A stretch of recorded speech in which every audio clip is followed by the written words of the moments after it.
wala pang kasiguruhan kung magkakaroon ng pagbabago sa Senate leadership as of this time? Well, kung maging Senate President si Senator Sherwin, that would be good for the Senate. At least I can assure you, solid ang 11, seryoso sa trabaho namin.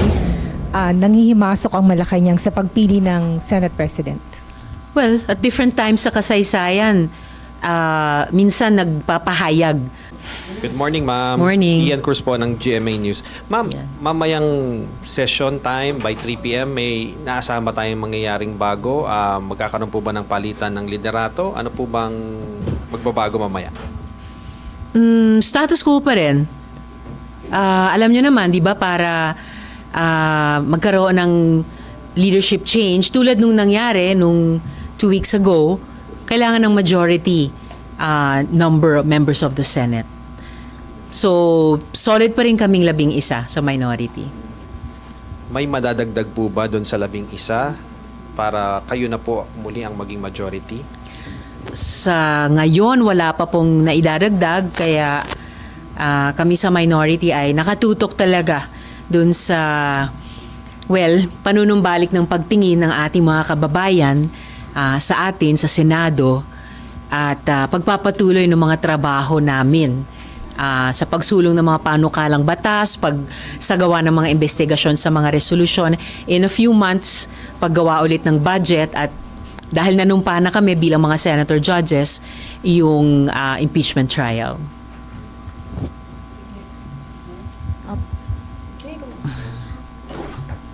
Opo, Sen, yun pong sa 11, sabi niyo po, solid pa rin sa ngayon, wala pang Yes. nadadagdag. Ma'am, ano po yung nagiging challenge dun sa mga negotiations, if I may say negotiations, or talks with other senators into joining your bloc? Siguro ang best na pagbubuo ng bagong majority, if ever, ay on the basis ng common values, common interests na maganang loob ng pagpasok ng lahat dun sa isang majority, isang bagong majority kung sakali. So sa ngayon, basta ang given ay solid kaming 11 sa minority. And ma'am, do you also share yun pong sentiment ng other colleagues? I think si Senator Ping, nabanggit po niya na it is Senator Win Gatchalian or nothing for the SB 11, Solid 11. Sorry, silent ko lang ito. Well, kung maging Senate President si Senator Sherwin, that would be good for the Senate. Magka-batch kami, so isang dekada ko na siyang nakakatrabaho at saka naobserbahan. Napakaseryosong legislator. Tuwing magsususpend, nagsistay siya sa floor, hindi siya kaagad papasok sa lounge. Pag naririnig nyo silang may kausap yung staff tungkol sa trabaho. And isa siya na pinahalagahan talaga yung dignidad at yung reputasyon ng Senado. Can you also confirm, ma'am, na yung pong grupo ninyo, yung 11, si Senator Win po talaga yung pinupush na SP? I hear several names kahit sa publiko, and ang attitude namin sa minority ay kung sino sa amin. I'm proud na may napatunayan na dating kakayahan bilang mga dating Senate President, at meron talagang malakas na potensyal na magsilbi din sa ganung tungkulin. At kung tatanungin niyo ako tungkol kay Senator Sherwin, kung maging siya, magiging mabuting Senate President siya. Sorry ma'am, last on my end. Ma'am, gaano po ba ka-importante for you na magkaroon ng leadership change, considering also na malapit nang mag-adjourn yung session? Mag-break po ulit yung session. Mapa minority man o mapa majority, basta tuloy yung pagtatrabaho namin sa kasalukuyang majority. Leadership, of course, is always important, lalo na sa isang institusyon tulad ng Senado. Kaya ganyan din yung mga interventions namin on the floor the past 2 weeks. Talagang may pagbibigay halaga sa papel ng liderato. But, whether nasa minority o nasa majority, I've always been part of a collective na isinusulong yung nakikita naming responsibilidad namin sa institusyon at sa ating mga kababayan. Hi, ma'am. Ma'am, can you confirm lang, merong ugong-ugong din kasi na si former SP Cheese daw, yung possible na pumalit kay Sen Alan and pwedeng sumama sa inyong group para kayo na yung maging majority. Is Senator Cheese not an option? Can you confirm that, ma'am? And is he not an option? Talagang win, Senator Win lang po. Narinig ko rin na yung ganyang mga pag-uusap, yung pagbuo ng mga bagong majority man naman ay halos bukas sa kahit sino, no, na sumapi. Basta't may mapag level of fun na parehong values or interests, parehong interest sa loob ng institusyon. But if you're asking me about Senate presidency, as I mentioned earlier, kung maging si Senator Sherwin yan, magiging mabuti yan para sa Senado. Pero kung Senator Cheese, hindi siya as aligned with the values of the current minority. Hindi kasing napag-uusapan yon. Okay. Ma'am, may I confirm lang din po, yung kay Senator Bato lang, ma'am, yung inyong resolution urging him to surrender after lahat ng legal remedies, naipasa na po sa Committee on Rules yun, ma'am, di ba? Anong status nun, ma'am? Well, sa pagkaalam ko, nandun pa rin sa Committee on Rules para sa disposisyon ng Rules Committee sa ilalim ng Majority Leader. So, isa nga ako sa mga pumirma nun, pinangunahan ni Senator Kiko Pangilinan. And yes, ang panawagan dyan ay sumuko siya sa Philippine authorities at mag-seek ng lahat ng legal remedy sa ilalim ng Philippine Constitution, laws and rules. At ganun pa rin ang aking panawagan sa kanya para dapat maresolba ng legal at mapayapa ang sitwasyong ito kasi sobra ng maraming na-damage na institusyon at yung buong bansa pa nga sa ganitong sitwasyon. Sen, kamusta na po kayo? Nakangiti po. But seriously, kinamusta niyo po ba or have you had the chance to speak with Senator Pia? Kasi we all know kaibigan naman po kayo ni Sen Pia at maraming issues previously na magkasama kayong dalawa. Hindi pa kami nakapag-usap as in usap pero nakita nyo naman nung pinarangalan namin yung mga archers, nagkataong magkatabi kaming nakatayo para sa photo and nung nag-suspend at pumasok kami sa lounge para sa briefing tungkol sa impeachment trial, nagkataon ding magkatabi kaming nakaupo. So, natural na makapag-usap or chat pag ganyan. Ma'am, do you share the sentiments of many na eto na yung, kasi nabanggit din to ni Senator Ping over the weekend that this is the lowest of lows of at least recent history ng Senate as an institution. Sinabi ko rin yon pagkatapos ng mga pangyayari nung nakaraang linggo at yung 2 weeks ago, pati sa privilege speech ko na this is really the lowest na inabot ng Senado. Never, kahit nung martial law dictatorship, kahit nung mga coup attempts, never na bulletproof vest, nag-armas ng long arms, nagkasa at nagpaputok ng arms na iyon sa loob nitong Senado. Kaya talagang parang nabastos yung dignidad ng institusyon at ng mamamayan. Kasi nga, itong Senado ay hindi naman amin. Stewards lang kami dito. Hindi namin ito bahay, hindi namin ito taguan. Ito ay Senado ng mamamayan. So, kailangan talagang iangat, itayo namin ulit ang Senado tulad ng dati at mahabang panahong pagtingin ng mga Pilipino sa kanya.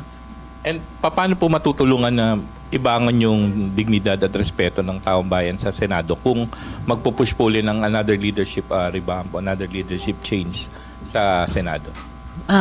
Kung manatili man ang kasalukuyang liderato, kung mapalitan man ang kasalukuyang liderato, tingin ko hindi yan contradictory kung sakali sa paggawa ng tungkulin ng Senado. Dahil alinmang liderato, yung kasalukuyan, o kung may bago, tulad ng mga nakaraan, pareho ang tungkulin. And yun ay nakaatang sa aming lahat, bawat isang senador.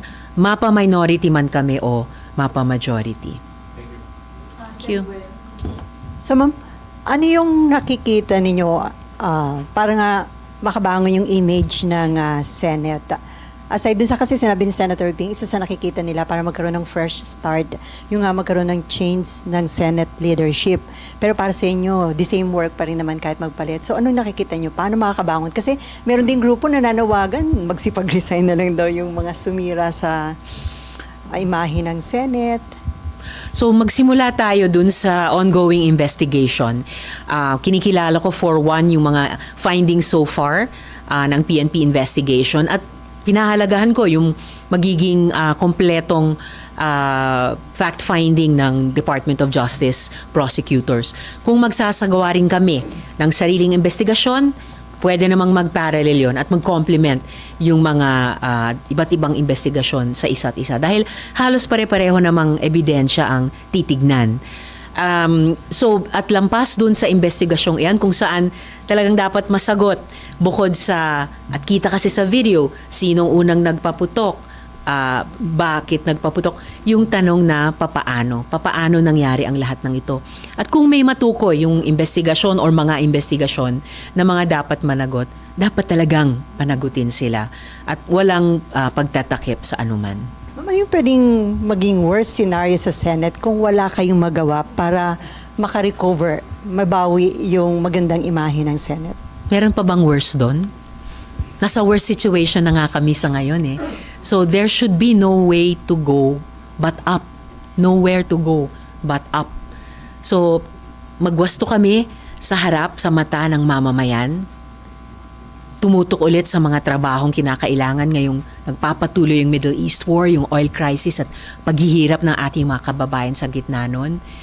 Tuloy yung aming mga trabaho bilang mga senador.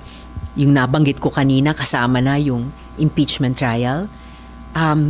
Kailangan ma-earn namin ulit ang tiwala, buong tiwala ng ating mga kababayan. At you're confident na magagawa nyo yun, ma'am? Mabalik yung tiwala ng publiko? Fully intending ang minority na mag-ambag para maibalik ang tiwala ng mamamayan sa ating Senado. So ma'am, this afternoon, wala pang kasiguruhan kung magkakaroon ng pagbabago sa Senate leadership as of this time? Magkakaroon lang ng kasiguruhan kapag sigurado na yung mga puwersang kikilos. So, but as of now, at least I can assure you, solid ang 11, seryoso sa trabaho namin, and 100% committed na mag-contribute kami para ayusin ang nasirang reputasyon ng Senado. So ma'am, isa lang ang kailangan nyo. Meron na kayong simple majority. So pwede na kayong magkaroon ng control sa Labing leadership. isa kami. So, So, kung may kung isang- mathematics ng simple majority, 13 yon. Like, the mere fact na wala daw Senator Bato, parang kung 12, kung makakuha ka ng isa, pwede na daw yung simple majority. Makapagdebatihin yan. Kasi may rules sa Senado eh. So, dalawa talaga sa ngayon, dalawa ang kailangan. And so far, wala pa nag-express ng intention to join the minority. May intentions, pero sa ngayon, ang solid ay yung 11 sa minority. Wala pang solid na level of na bagong bilang. Ma'am, may nag-express po ng intention from the majority na sumali po sa inyo? May mga pag-uusap, yung tinatanyong mga ugong na mga pag-uusap. So, kung may pag-uusap pero ang 100% fact ay sa minority, 11 pa rin kami. Pero ma'am, kung sakali man napag-uusapan na po ba sa minority na isulong na amyendahan yung rules? Kasi since 23 na lang, kung hindi talaga dadalo si Senator Bato or kasi may warrant of arrest siya, sinusulong po ba sa minority na amyendahan na yung rules sa quorum, tsaka yung sa... Wala pang ganong pag-uusap. But speaking of pag-amyenda sa rules, kapag biniring up sa floor yung pag-amyenda sa rules para payagan na bumoto online, tututulan ko ng matindi.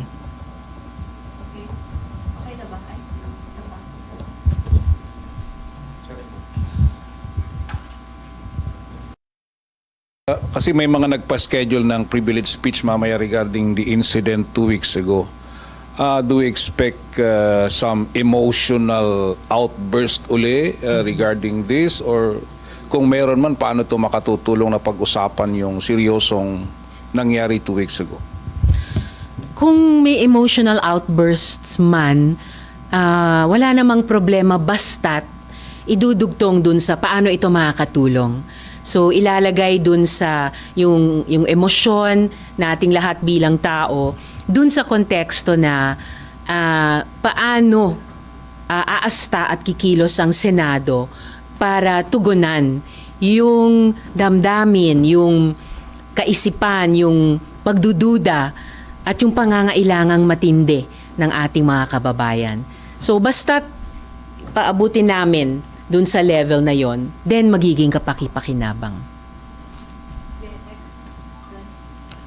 Ma'am, yung reso on Senator Bato to surrender, ano po ba yun yung sabi nyo nga, seek legal remedies po? So kapag sumurrender si Senator Bato, hindi siya agad pwedeng ilipad ng dahig kahit ICC warrant po yung isa-serve sa kanya kasi he can seek legal remedies muna sa local courts. Tama po ba?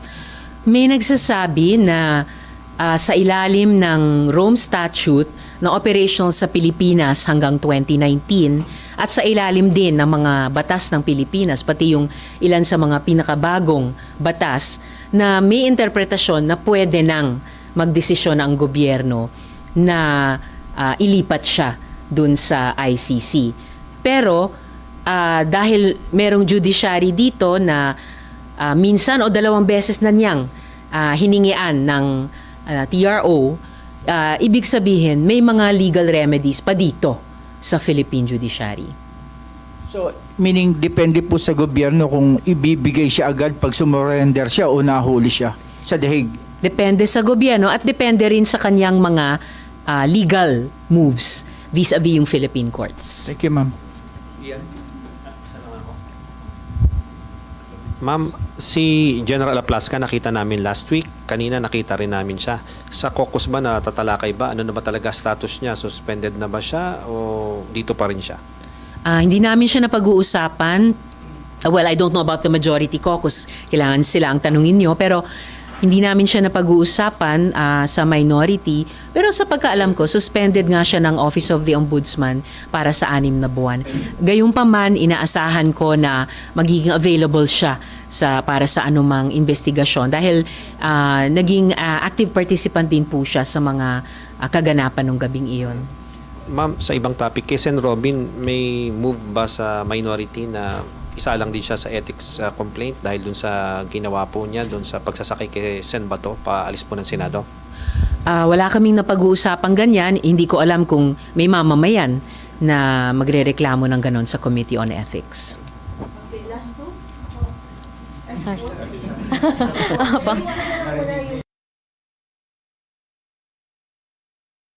Meron lang hong sabi-sabi na ang Malacanang ay may ginagawa rin para maipush ang gusto nila maging Senate President. May nalalaman po ba kayo tungkol dito? Or meron nga ho bang ganon na nanghihimasok ang Malacanang sa pagpili ng Senate President? Well, at different times sa kasaysayan, minsan nagpapahayag ang Malacanang sa kagustuhan sana nila o iba. Pero the Senate has always decided for itself. And the Senate will decide for itself. So ngayon ma'am, wala kayo naririnig na ganon? Oo, walang ganon. At the Senate, most of all, the Senate ang magdidesisyon para sa Senado. And then ma'am, follow through lang po about General Aplasca. Kasi ma'am, suspended po siya ng ombudsman ng 6 months para hindi ma-influence yung investigasyon. Pero palagi po siyang nandito. Hindi ba kayo bothered o concerned po ba yon para sa inyo? Hindi pa ako concerned tungkol doon. Basta't ang inaasahan ko sa lahat na maaring tanungin sa mga investigasyon, kahit kaming mga senador, ay ipresenta ang sarili at mag-cooperate sa investigasyon. Para ang isang bagay na dapat sana ang linaw-linaw sa publiko pero naging napakalabo at kinailangan pang investigahan, ay once and for all maging klaro at sa basis nun maiayos. Pero possible po ba ninyong erase yun? Kasi nandito po siya everyday, kahit nga po suspended. And yung suspension po kasi is para hindi niya ma-impluwensyahan yung investigasyon. Sabi naman po niya kanina, nandito siya to visit the troops kasi kinungsa lang daw po niya. Well, dahil sinabi niyo sa akin, hindi ko alam yan before this morning, pag-iisipan ko po. Salamat sa impormasyon. Ma'am, on the part of the senators, may dapat bang managot dun po sa nababanggit po ninyo na pagkawala ng tiwala ng publiko sa Senado? And paano po yung ganong accountability measure? Of course, in principle, collectively, lahat po kami ay dapat managot. Kasi hindi naman iisang senador ang buong Senado. Lahat kami ang Senado. So kung paano kami dapat managot, kailangan gawin namin ang lahat at huwag hadlangan na magkaroon ng kompleto at maayos na investigasyon na sasabihin, ire-report sa publiko lahat ng findings para hindi na maging malabo yung mga pangyayari pero malinaw na malinaw. And on the basis ng findings na yon ay bigyang daan namin at sundin yung applicable sa amin na mga rekomendasyon ng pagwawasto, anuman iyon. Okay, that's it. Ma'am, doon sa accountability, doon sa barilan po ng May 13, should SP Cayetano be held accountable? Kasi possible ba na si Aplasca lang ang nag-decide on his own na ganun yung gagawin niya or could he have consulted with SP at obligation ng musik? Hindi ko alam yung facts na yon. So wala akong kumbaga personal knowledge kung may kinalaman si SP Alan Peter dun sa pamamaril. That should be cleared sa investigation o clear sa investigation sino or sino-sino ang may kinalaman sa pamamaril. But of course, bilang Senate President at bilang yung mga nasa liderato, there's a collective responsibility involved there. And in the end, gaya ng nasabi ko kanina, kami pong lahat din, kahit yung wala sa liderato, ay kailangang managot at kailangang magtrabaho para ibalik yung tiwala ng mamamayan. In terms of sanctions, ma'am, kasi 'di ba meron pong mga filing of ethics complaints. I remember si SP Cayetano before nabanggit po niya na possible yung ethics complaint doon sa pagpapa or alleged pagharang kay Senator Bato dito sa pagpasok sa Senado, I think 2 weeks ago. So when it comes to that, magagamit po ba yung ganong route yung pong pag-file ng ethics complaint against a senator for them to be held accountable dun po sa mga nangyaring gulo? Well, aside from any investigation, pati ng external bodies, yung ethics complaint ay isa sa pinakamalakas na paraan na disiplinahin kami. Pati yung mga parusang pwedeng ipataw sa amin kung mag-prosper yung ethics complaint. Pero as for yung sinabi din pala ni SP Alan Peter na may humarang kay Senator De La Rosa para makapasok, I don't know kung sinong tinutukoy niya. Kahit sa video na ipinalabas, malino naman walang humahad lang. Dahil nauuna siya paakyat at walang nasa unahan niya at humaharang. Ma'am. Salamat.